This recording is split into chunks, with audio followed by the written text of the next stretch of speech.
नमस्कार, जय Hind, Radhe Radhe, good morning. आप सभी को एडुकेशन 365 पर स्वागत है। रीजनिंग का आज का इस वीडियो में टोटल 15 सवाल लेके हाजिर हुआ हूँ, इसलिए वीडियो को बिना स्किप करके फर्स्ट टू लास्ट देखिए। और अगर आपको वीडियो पसंद आए तो वीडियो पर लाइक, शेयर, कमेंट करना और चैनल को भी जरूर सब्सक्राइब कर देना है। चैनल सब्सक्राइब करने का एक फायदा जरूर ये होता है कि जब भी हम नए वीडियो अपलोड करते हैं तब आपके वहाँ तुरंत से नोटिफिकेशन जा पहुँचेंगे और आप वीडियो को बिना मिस करके फुल वीडियो को देख पाएंगे। और अगर आपका कोई रिश्तेदार या मित्र भी कॉम्पिटेटिव एग्जाम के लिए तैयारी कर रहे हो तो उनके साथ भी ये वीडियो फेसबुक या व्हाट्सएप के माध्यम से जरूर शेयर साझा कीजिए, ताकि उन लोगों को भी इस तरह का सवाल आने पर कैसे सवालों का जवाब निकालते हैं पता चल सके। ठीक है, अब देर न करते हुए हम वीडियो की ओर रुख करते हैं, देखते हैं आज का सवाल क्या क्या है। आज का पहला सवाल ये रहा, a series is given with a one term missing. एक श्रृंखला दिया गया है जिसमें एक मिसिंग है। Choose the correct alternatives from the given ones that will complete the series. तो निम्न में से दिए गए विकल्पों में से एक सही हमको चयन करना होगा और यहाँ पर लिखना होगा। तो यहाँ पर क्या आएगा, प्रश्नवाचक चिन्ह के स्थान पर वही हमको लिखना है। तो सीरीज किस तरह से दिया गया है, आप गौर से देखिए इस सीरीज को। 81 है, इसके बाद यहाँ पर 64 है, मतलब 81 से कम हुआ है। अब 64 से 100 ज़्यादा हुआ है, 100 से 125 फिर ज़्यादा हुआ है, लेकिन 125 से 121 आया है, फिर 125 से 121 कम हुआ है। मतलब यहाँ पर गड़बड़ है, कुछ ज़्यादा बड़ा और कुछ बड़ा छोटा हो रहा है। ठीक है, तो इसको किस तरह से बनाएंगे अब देखिए। यहाँ पर आप नंबर को गौर से देखिए, 81 क्या है, 9 का स्क्वायर है। ठीक है, 64 क्या है, 8 का स्क्वायर है। 100 क्या है, 10 का स्क्वायर है। अब 125 किसी का भी स्क्वायर नहीं है। अब 121 क्या है, 11 का स्क्वायर है। तो फिर यहाँ पर 125 कैसे आया, ये क्या है, 5 का क्यूब है। तो हम इसको क्यूब बना देते हैं। ठीक है, ये 8 का स्क्वायर भी है और 4 का क्यूब भी बनता है। तो अब हम यहाँ पर 8 को साफ करके, हम 8 स्क्वायर को साफ करके हम यहाँ पर 4 क्यूब बना देंगे। अब 4 क्यूब का मतलब ही 64 ही होता है। अब देखिए, एक स्क्वायर एक क्यूब, एक स्क्वायर एक क्यूब, एक स्क्वायर तो अगला क्यूब होगा, लेकिन क्या क्यूब होगा, 9, 10, 11। तो यहाँ पर ये नहीं आएगा, दूसरा एक गैप हुआ है, 9 के साथ 10, 10 के साथ 11, ऐसा है। अब 4 के साथ 5 है। अब आगे यहाँ पर क्या होगा, तो फिर 6 होगा। तो 6 का क्यूब होगा यहाँ पर। तो 6 का क्यूब कितना होता है, 6 इंटू 6 इंटू 6, 6 इंटू 6 36, 36 इंटू 6 216 होगा। 6 क्यूब का मतलब 216। आपका ये आपका बी ऑप्शन में दिया हुआ है, तो आपका बी ऑप्शन सही जवाब होगा। उम्मीद करता हूँ कि आप इसको अच्छी तरह से समझ गए होंगे। अब देखते हैं अगला सवाल। कंप्लीट द एनालॉगी, सादृश्य पूरा कीजिए। 81:729 है, तो 49 क्या होगा। अब देखिए, 81 के साथ अगर हम इंटू 9 कर दें तो कितना होगा, 729 होगा। 1 इंटू 9 9, 8 इंटू 9 72, यानी कि अगर हम 81 के साथ इंटू 9 करेंगे तो 729 आएगा। अब यहाँ पर भी 49 के साथ हम इंटू 9 करेंगे, क्योंकि लॉजिक सेम लगता है। तो 9 इंटू 9 81, कैरी ओवर 8।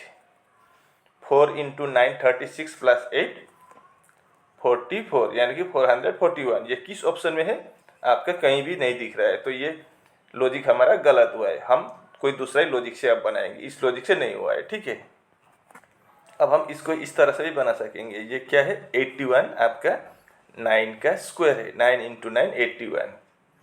अब अगला क्या है, 729, 729 आपका 9 का क्यूब है। 9 इंटू 9 81, 81 इंटू 9 729। अब उसी तरह से ऐसे भी बनता है, तो अब इसका भी बनाएंगे हम। 49 7 का स्क्वायर है, तो अगला क्या होगा, 7 का क्यूब होगा। तो 7 का क्यूब कितना होता है, 7 इंटू 7 49, 49 इंटू 7 343 होता है। 7 का क्यूब 343, यानी कि प्रश्नवाचक के स्थान पर क्या आएगा, तो फिर 343। आपका सी ऑप्शन में दिया हुआ है 343, तो आपका सी ऑप्शन सही जवाब होगा। ये रहा तीसरा सवाल। Find the odd one out from the given options. ये दिए गए विकल्पों में से हमें विषम पहचानना है। तो क्या क्या है, ए में आपका आर्टिक, बी में अटलांटिक, सी में इंडियन और डी में ग्रीनलैंड है। तो इन चारों में से विषम कौन सा होगा। अब इनका आर्टिक क्या है, एटलांटिक, इंडियन, ग्रीनलैंड क्या है वो आपको जानना होगा। आपका आर्टिक है एक ओशियन, ओशियन बोले तो महासागर, एटलांटिक भी ओशियन है और इंडियन भी ओशियन है, ये तीनों महासागर है, ठीक है। लेकिन ग्रीनलैंड ओशियन नहीं है, ये एक देश है, कंट्री है। तो इन चारों में से आपका डी ऑप्शन ओड हो जाएगा, ठीक है। ये रहा अगला सवाल, choose the odd word from the given words. यहाँ पर भी हमें विषम शब्द पहचानना है। तो यहाँ पर क्या क्या दिया गया है, लेग है, पैर, हैंड हाथ, ब्रेन और ईयर। तो इन चारों में से कौन सा वाला ऑप्शन आपका ओड हो जाएगा या विषम हो जाएगा। अब यहाँ पर देखिए, गौर से देखिए, ये लेग, ये हैंड और ये ईयर क्या है, हमारा एक्सटर्नल ऑर्गन, यानी कि हमारे शरीर की बाहरी अंग है। ये हम लेग को भी देख सकते हैं, हैंड हाथ को भी देख सकते हैं और कान को भी देख सकते हैं। ये हमारा एक्सटर्नल ऑर्गन है ये भी और ये भी। लेकिन ब्रेन क्या है, हमारा इंटरनल ऑर्गन है। हमारा ये ब्रेन को हम बाहर से नहीं देख सकते। तो इन चारों में से आपका सी ऑप्शन ओड हो जाएगा। ये रहा पांचवा सवाल, 45 girls are sitting in a रो। 45 लड़की क्या है, एक पंक्ति में बैठे हुए हैं। If Radha is sitting in the 21st position from the left end, then what is her position from the right end. अगर राधा बाएं के तरफ से 21वें स्थान पर है तो दाएं की तरफ उसके स्थान कितना होगा। तो इसका फॉर्मूला क्या है, left plus right minus 1 equal to total, ठीक है। टोटल कितना होता है, total equal to left plus right minus 1। तो लेफ्ट से उसका पोजीशन कितना है, 21st है, यानी कि 21। अब राइट से पूछा है सवाल में, what is her position from the right and. अब राइट एंड हमें पता नहीं है तो हम इसको आर ही लिख देंगे, माइनस 1 करेंगे तो टोटल कितना है, 45 गर्ल्स है। तो ऐसा हो गया। अब आर प्लस 21 माइनस 1 कितना होगा, 20 होगा, इक्वल टू 45। अब हमें आर का वैल्यू निकालना है, तो आर इक्वल टू 45, ये आपका 20 लेफ्ट हैंड साइड का 20 राइट हैंड साइड में जाएगा तो प्लस का माइनस हो जाएगा। तो 45 माइनस 20 कितना होगा, 25 होगा। तो राधा का स्थान दाएं छोर से कितना होगा, तो फिर आपका 25वें स्थान पर है। बाएं तरफ से 21वें स्थान पर और दाएं की तरफ से 25वें स्थान पर है। तो आपका सी ऑप्शन सही जवाब होगा। Find out the missing number from the given responses. Loop number दिए गए विकल्पों में से हमें चयन करना होगा। यहाँ पर लूप थे, यहाँ पर मिसिंग है, तो यहाँ पर क्या आएगा क्वेश्चन मार्क की जगह पर, वही हमको निकलना है, ठीक है। तो यहाँ पर किस तरह का लॉजिक लगता है, देखिए। इस तरह का सवाल में अक्सर हम क्या देखते हैं, बड़ा नंबर देखते हैं। बड़ा नंबर यहाँ किधर है, नीचे के तरफ है। तो हम इसको हॉराइजेंटली नहीं करेंगे, इसको हम वर्टिकली करेंगे, ठीक है। खड़ा करेंगे, तिरछा नहीं करेंगे। तो चलिए हम इसको देखते हैं, बनाने के प्रयास करेंगे। तो 21, 11 और 3 से हम 77 बना सकते हैं क्या, देखते हैं। अब यहाँ पर देखिए आपका ये कितना है, सबसे ऊपर वाला नंबर कितना है, 21 है, तो हम 21 लिख देंगे। अब तीसरा नंबर कितना है, 3 है। अगर हम 21 को डिवाइड बाई 3 करेंगे तो कितना आएगा, 21 को 3 से डिवाइड करने पर 7 आएगा। अब 7 के साथ ये 20 वाला नंबर जो आया है, दिया गया है 11, उसको हम इंटू करेंगे। तो 7 इंटू 11 कितना होगा, 77। तो यही 77 है ये। अब अगला में यही लॉजिक लगता है कि नहीं, देखते हैं। अब बीच वाला हम नहीं कर सकेंगे क्योंकि यहाँ पर क्वेश्चन मार्क है। तो कंफर्म करने के लिए हमें तीसरा लाइन में जाना होगा। तो यहाँ पर ऊपर वाला लाइन में कितना, बॉक्स में कितना है, 36। अब इसको भी हम तीसरे नंबर से डिवाइड करेंगे। तीसरे नंबर क्या है, 4 है। 4 से डिवाइड करने पर 36 को कितना आएगा, 9 आएगा। अब उसको हम बीच वाला से इंटू करेंगे 12 से। तो 12 इंटू 9 कितना होगा, 108 होगा।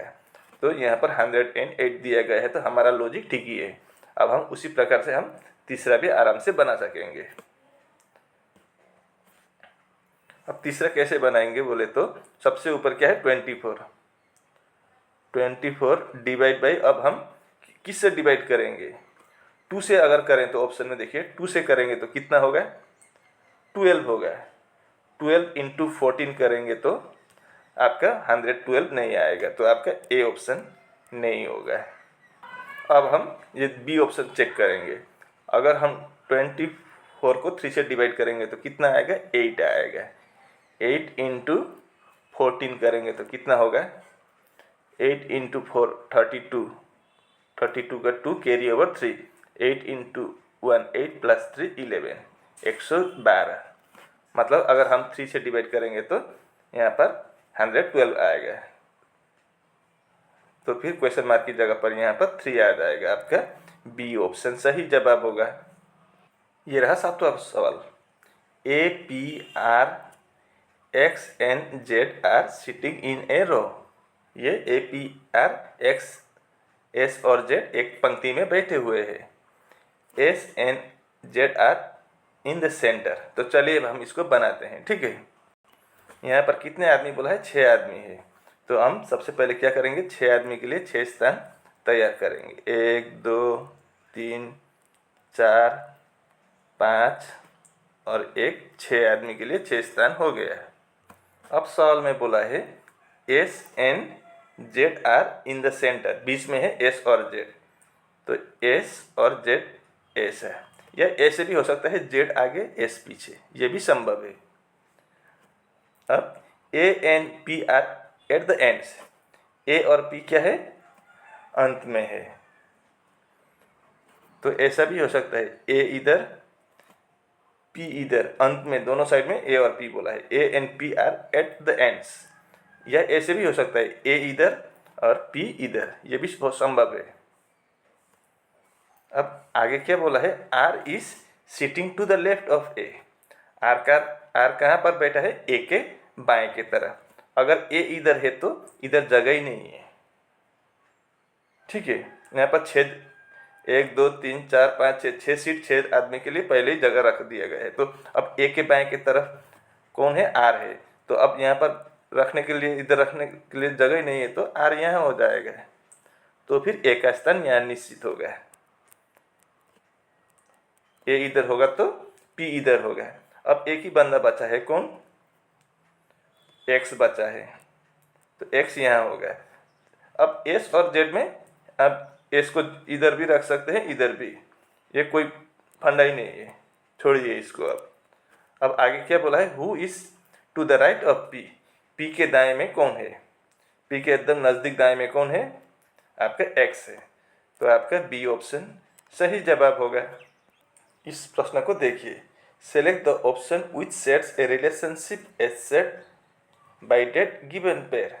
मतलब यहाँ पर एक ग्रुप दिया गया है, इसमें जिस तरह का लॉजिक लगा हुआ है, इसमें इन तीनों में सेम टू सेम लॉजिक इन चारों में से भी कोई एक में लगा हुआ है, ठीक है। तब वही हमको पता करना है कौन सा वाला सेम टू सेम होगा आपका दिए गए सवाल के साथ। अब यहाँ पर किस तरह का लॉजिक हो सकता है। अब यहाँ पर पहला नंबर क्या है, 12 है। अगर हम 12 को डिवाइड बाई 3 करेंगे तो कितना आएगा, या ऐसा नहीं, ऐसा करेंगे हम, देखिए। अब 4 से 12 लाना हो तो हम क्या करेंगे, 4 इंटू 3 करेंगे, 12 आएगा। अब 4 से 20 लाना हो तो 4 इंटू 5 कर देंगे, 20 आ जाएगा। मतलब आगे वाला में इंटू 3 और बीच वाला में इंटू 5 कर दिया पीछे वाले से। अब यहाँ पर भी बनता है क्या, चेक करेंगे हम, ठीक है। अब आगे पीछे वाले से इंटू 3 करने पर आगे वाला आया है, तो यहाँ पर इंटू 3 करेंगे तो 15 आना चाहिए, तो ये नहीं होगा। अब दूसरा, यहाँ पर इंटू 3 करेंगे तो 15 आना चाहिए, 13, ये भी नहीं होगा। यहाँ पर 5 के साथ इंटू 3 करेंगे तो 15, यहाँ 17 है, ये भी नहीं होगा। 25 के साथ इंटू 3 करेंगे तो 75, 20 है, तो ये भी नहीं होगा। इसका मतलब क्या है, हमारा लॉजिक ही गलत है। अब दूसरा लॉजिक देखेंगे। अब हम एक काम करेंगे, इनको एक बार प्लस करके देखते हैं कितना आता है। 12 प्लस 20 करेंगे तो कितना होगा, 32 होगा, प्लस 4 36 होगा अगर हम इन तीनों को जोड़ दें तो। अब यहाँ पर भी वैसे करेंगे तो 5 प्लस 10 15 प्लस 5 20 होता है। यहाँ कितना होता है, 13 प्लस 18 31 प्लस 5 36, यहाँ से 36 आया। बाकी भी चेक करना होगा। 17 प्लस 27 कितना होता है, 44 प्लस 5 49। अब यहाँ पर 20 प्लस 15 कितना होगा, 15 और 25 पहले करेंगे, 40 प्लस 20 60। तो आपका बी ऑप्शन में 36 आया, यहाँ पर भी प्लस करने पर 36 आया है, तो आपका बी ऑप्शन सही जवाब होगा। If university is 0976854321, how can trustee be written in that code. अगर यूनिवर्सिटी का कोड ये है तो हमें ट्रस्टी का कोड कितना होगा वही हमको पहचानना है। तो इन चारों में से हमको निकालना है। तो यूनिवर्सिटी से ये कैसे आया वो पहले देखेंगे। अब देखिए मैंने इसको कॉपी कर लिया है। यूनिवर्सिटी का कोड ये बताया गया था। तो यहाँ पर इनका प्लेस वैल्यू नहीं लग रहा है। अगर प्लेस वैल्यू होता तो यू का 21, एन का 14, आई का 9 ऐसा होता है, लेकिन यहाँ पर 097 ऐसा है, तो यहाँ पर दूसरा ही यहाँ पर लॉजिक है। तो देखते हैं, यहाँ पर हम सीधा सीधा करेंगे जैसे, ठीक है, जैसे ट्रस्ट को निकालना है, यूनिवर्सिटी का ये हुआ तो ट्रस्ट का हम बनाएंगे टी का क्या होगा, तो फिर 2 हो गया। आर का क्या है, 5 है। यू का क्या होगा, 0। एस का क्या होगा, 4 होगा। और टी का क्या है, 2 है। टी का 2, तो 25042 कहीं है क्या, और TRUST नहीं, वाई भी है, ट्रस्टी, और वाई का छूट गया था, तो वाई का कितना है, 1 है, तो 1, तो कितना होगा 250421। 250421 आपका ए ऑप्शन में ही है, तो आपका ए ऑप्शन सही जवाब होगा। अगर यूनिवर्सिटी का कोड ये है तो ट्रस्टी का कोड ये हो जाएगा। ये रहा 10वां सवाल। Find out the missing term in the following series. मतलब यहाँ पर क्या होगा वही हमको निकालना है। क्या क्या नंबर है, 165, 195, 255, 345 और 435। तो क्वेश्चन मार्क की जगह पर क्या होगा, तो इसको कैसे बनाएंगे। अब देखिए यहाँ पर एक दूसरा ही लॉजिक है, जैसे कि 165 को हम 15 इंटू 11 बना देंगे तो 165 आ जाएगा। अब 195 को हम 15 इंटू 13 बना देंगे। अब 255 को हम 15 इंटू 17 और 345 को हम 15 इंटू 23 करने पर 345 आता है, और 15 इंटू 29 कर दें तो 435 आ जाता है। तो अगला यहाँ पर 15 इंटू क्या करेंगे, वही मेन बात है। अब देखिए यहाँ पर 15 तो सभी में 15 इंटू है। अब उसके साथ क्या इंटू किया, 11, इधर 13, उसके बाद 17, तो यहाँ पर क्या करेंगे, इधर 23 है और इधर 29 है, तो यहाँ पर क्या होगा, तो फिर 19 होगा। क्यों बोले तो ये आपका प्राइम नंबर है, अभाज्य संख्या है। प्राइम नंबर का मतलब अभाज्य संख्या। 11, 13, 17 के बाद अगला 19 होता है, उसके बाद 23, 29, 31, 37 ऐसा है। तो 15 इंटू 19 कितना होगा, तो फिर 285 होगा। तो ये किस ऑप्शन में दिया गया है, आपका सी ऑप्शन में है 285, तो आपका सी ऑप्शन सही जवाब होगा। अब इस प्रश्न को देखिए, find out the missing number in the table given below. इस टेबल में मिसिंग नंबर यहाँ पर क्या होगा वही हमको निकालना है। तो यहाँ पर क्या आएगा, अब इस टेबल को आप गौर से देखिए। एक बात है, अगर हम इसको ऐसे करें या ऐसे करें, इसके हम कंफ्यूज होते हैं, ठीक है। अब इस लाइन को देखिए, सी ए है, इधर ए बी सी है, इधर बी बी है। इस तरह से देखें तो, अगर हम इस तरह से देखें तो क्या होगा, ए बी सी तीनों है, ए बी सी तीनों है, सी बी है, तो यहाँ पर ए होगा। मतलब तीनों लाइन में अगर हम इस तरह से देखें इसको हॉराइजेंटली, तो सभी में क्या होगा, ए बी सी होगा सभी लाइन में, ठीक है। अब इस लाइन में ए बी सी, इधर भी ए बी सी है, तो यहाँ भी ए बी सी होगा। तो फिर सी है, बी है, तो यहाँ पर ए होगा। तो ए किस ऑप्शन में है आपके, सी ऑप्शन में बी है नंबर के साथ, यहाँ डी ऑप्शन में भी सी है, तो ये नहीं होगा। मतलब पीछे ए ही होना चाहिए अल्फ़ाबेट। तो आपका या तो ए नहीं तो बी होगा, आंसर कंफर्म है इतना। तो अब अगला कैसे बनाएंगे आप, 9 2 16, इसमें क्या लॉजिक है, 27 8 64, 4 3 3 4, तो अगला क्या होगा। अब इसको देखिए, यहाँ पर अब लॉजिक ऐसा है, मैं बता देता हूँ आपको। जो अल्फ़ाबेट है, अल्फ़ाबेट को ऐसे लिया है, यानी कि हॉराइजेंटली, और जो नंबर है उसको वर्टिकली लिया है, ठीक है। तो फिर देखिए 3 इंटू 9 करेंगे तो कितना होगा, 27, ठीक है। मतलब ऊपर का और नीचे का अगर हम इंटू करेंगे तो बीच वाला आ जाएगा, इन दोनों को मल्टीप्लाई करने पर। अब दूसरा में देखिए, यहाँ पर भी 4 और 2 अगर हम मल्टीप्लाई करेंगे तो 8 आ जाएगा। तो यहाँ पर 16 के साथ क्या मल्टीप्लाई करने पर आपका 64 आएगा। तो 4 मल्टीप्लाई करेंगे तो 16 के साथ तो 64 आएगा, मतलब 4A होगा आपका आंसर। बी ऑप्शन सही जवाब होगा। If into denotes divide, plus denotes minus, minus denotes plus, and divide denotes into, then ये कितना होगा। तो चलिए अब हम इसको बनाते हैं। अब माइनस का मतलब क्या बोला था, माइनस मतलब प्लस, तो यहाँ माइनस के जगह पर प्लस लिख देंगे हम। डिवाइड को क्या बोला था, डिवाइड का मतलब इंटू, तो यहाँ पर इंटू होगा, और इंटू को डिवाइड होगा, और प्लस के जगह पर माइनस होगा। अब अगर प्लस माइनस डिवाइड इंटू सभी दिया गया हो तो किसी एक इक्वेशन में इसको हम बॉडमस यहाँ पर अप्लाई होता है। तो बॉडमस में सबसे पहले हम ब्रैकेट का करते हैं, लेकिन यहाँ पर ब्रैकेट नहीं है कहीं भी, तो ब्रैकेट के बाद हम डिवाइड कर बनाएंगे। तो 133 प्लस 20 इंटू, अब 24 को अगर हम 2 से डिवाइड करें तो कितना होगा, 12 प्लस 14।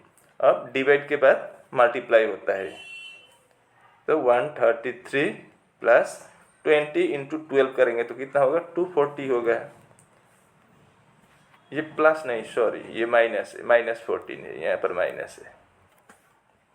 240 माइनस 14 होगा। अब 133 प्लस 240 करेंगे तो कितना होगा, 3 प्लस 0 3, 3 प्लस 4 7, और 2 प्लस 1 3, 373 से अगर हम 14 माइनस करेंगे तो कितना होगा, 359 होगा। ये आपका किस ऑप्शन में दिया गया है, डी ऑप्शन में। तो आपका डी ऑप्शन सही जवाब होगा। प्रश्नवाचक चिन्ह के स्थान पर 359 आ जाएगा आंसर। ये आपका ब्लड रिलेशन का प्रश्न है। राम इंट्रोड्यूसेस रोहित सेइंग, राम ने रोहित को इंट्रोड्यूस कराते हुए क्या बोला है, किसी के साथ राम ने रोहित का इंट्रोड्यूस किया है, कराया है, और क्या बोला है, he is the husband of the granddaughter of the father of my father. तो फिर how is Rohit related to Ram, Rohit Ram का क्या लगता है, वही हमको निकालना है। तो यहाँ पर राम ने इंट्रोड्यूस किया है, तो हम और आगे क्या बोला है, लास्ट में देखिए माई फादर बोला है, तो राम ने बोला है, तो सबसे पहले हम यहाँ पर राम लिखेंगे, तब हम इसको आसानी से बना सकेंगे। अब राम पुरुष है, हम पुरुष को प्लस देंगे और महिला को माइनस देंगे, तब समझने में आसान होता है, ठीक है। अब यहाँ पर क्या बोला है, ही इज़ द, मतलब रोहित को बोला है राम ने, ही इज़ द हस्बैंड, हस्बैंड है, ऑफ द ग्रैंड डॉटर, पोती का, of the father of my father, my father मतलब राम का पापा का पापा, माई फादर बोला है पहले, तो राम का फादर है ये, ये हुआ राम का फादर। अब देखिए फिर मैं इसको दोहरा रहा हूँ, he is the husband of the granddaughter of the father of my father. तो इसका भी फादर होगा, तो ये कौन होगा? राम का ग्रैंड फादर हो गया।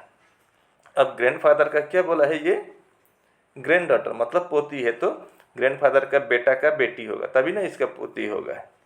अगर इसका पोती होना चाहिए तो राम का पापा का बेटी होना चाहिए। अगर राम का पापा का बेटी है तो राम का क्या होगा?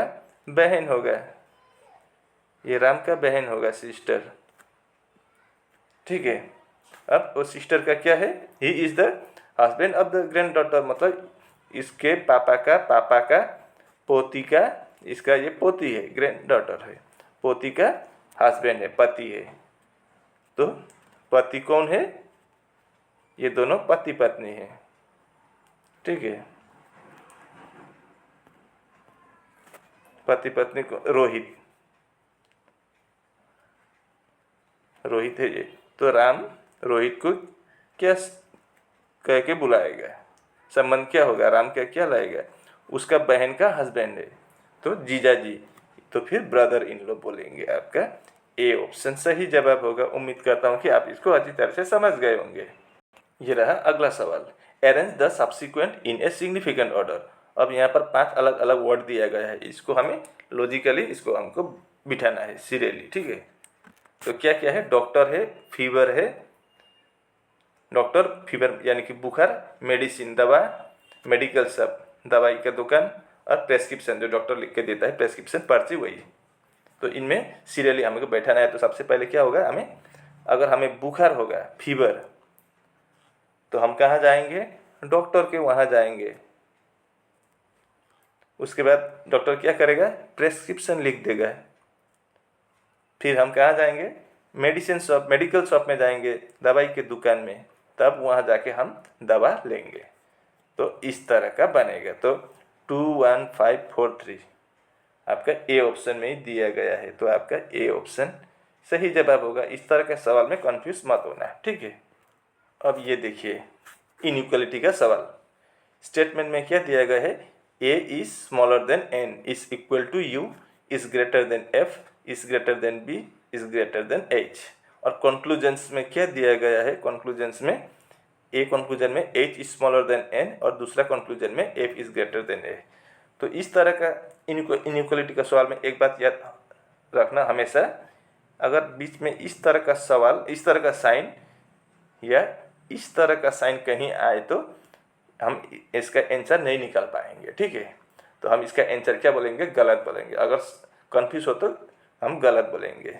हम इधर से इधर तक नहीं जा सकेंगे, लेफ्ट से राइट या राइट से लेफ्ट, किधर भी, इधर से भी नहीं जा सकेंगे, क्योंकि डोर क्लोज्ड है। लेकिन अगर सेम टू सेम एक ही साइड ऐसा जा रहा हो, या एक ही तरह एक ऐसा जा रहा हो, या इक्वल दिया गया हो, तो हम लेफ्ट से राइट या राइट से लेफ्ट जा सकते हैं। इसका फंडा यही है। आप इतना बात याद रखिए, बाकी हम आसानी से निकल सकेंगे। देखिए अब इसको हम आराम से बनाएंगे। अब पहला कंक्लूजन में क्या बोला है? एच से एन बड़ा है। एच किधर है? यहाँ है। एन यहाँ है। अब एच से एक साइन ऐसा है, बी आया, फिर एक साइन ऐसा आया। अब उसको छोड़िए, खैर छोड़िए उसको। एच से क्या है? बी बड़ा है। ठीक है। बी से एफ बड़ा है, एफ से यू बड़ा है, और यू और एन बड़ा है, तो एच से एन भी बड़ा होगा, है कि नहीं? अब इसको मैं इधर लिख के दिखा देता हूँ। अब एच और एन और यू क्या है? बराबर है, तो हम यू के जगह पर एन लिख देंगे। ठीक है, क्योंकि ये दोनों बराबर है। अब यू से एफ एन से एफ छोटा है, एफ से बी भी छोटा है, बी से एच भी छोटा है, तो हम डायरेक्ट भी लिख सकते हैं एन से एच छोटा है। तो यही तो बोला है, एच से एन बड़ा है, या ऐसे लिख दिया है यहाँ पर, एच से एन बड़ा है। तो आपका पहला कंक्लूजन सही है। अब अगला देखते हैं। अब दूसरा क्या बोला है? एफ ए से बड़ा है। एफ इधर है और ए इधर है, लेकिन यहाँ पर देखिए ऐसा साइन है बीच में, ए से एन बड़ा है, इक्वल यू एफ ऐसा है। अब इस तरह का सिंबल आया है बीच में, देखिए इधर और इधर, तो हम इधर से इधर या इधर से इधर नहीं जा सकेंगे। जैसे कि मैं आपको एक एग्जांपल देता हूँ, मान लीजिए ये आप है, ये आप है, ये आपका दोस्त है, एक ही क्लास में पढ़ते हैं, दोनों सेम टू सेम क्लास में है, इसलिए बराबर इक्वल है। अब इसका मतलब ये नहीं होगा ये आपका भाई है, छोटा है, ये आपका भाई है, ये उसका आपका दोस्त का भाई है। अब आप दोनों बराबर क्लास में पढ़ते हैं, इसका मतलब ये नहीं होता है कि ये दोनों भी कोई बराबर में पढ़ते होंगे। अब इसका और इसका तो क्लियर ही नहीं है। अब दोनों भाई दोस्त दोस्त एक क्लास में पढ़ते हैं, इसलिए दोस्त है। अब आपका भाई और उसका भाई, ये ज़रूरी होता है कि ये भी बराबर होंगे या कौन बड़ा कौन छोटा है? जब तक हम लोग इनका एज नहीं पूछेंगे तब तक कंफर्म नहीं होंगे। जो कंफर्म नहीं होते हैं उसको हम क्या करते हैं, रॉन्ग बोल के काट देते हैं। तो आपका दूसरा ऑप्शन क्या होगा, गलत होगा। तो हमारा ओनली कंक्लूजन 1 फॉलोस हो गया। आपका ए ऑप्शन सही होगा, बाकी गलत हो जाएगा। ठीक है, और इसी के साथ आज का वीडियो यहीं पर समाप्त होता है। अगर आपको वीडियो अच्छी लगी तो वीडियो पर लाइक शेयर कमेंट करना और चैनल को भी जरूर सब्सक्राइब कर देना। मैं ऐसे मुद्दे लेकर अगले वीडियो में फिर हाजिर हूँगा। तब तक के लिए मुझे विदा दीजिए। आपका दिन शुभ हो। राधे राधे।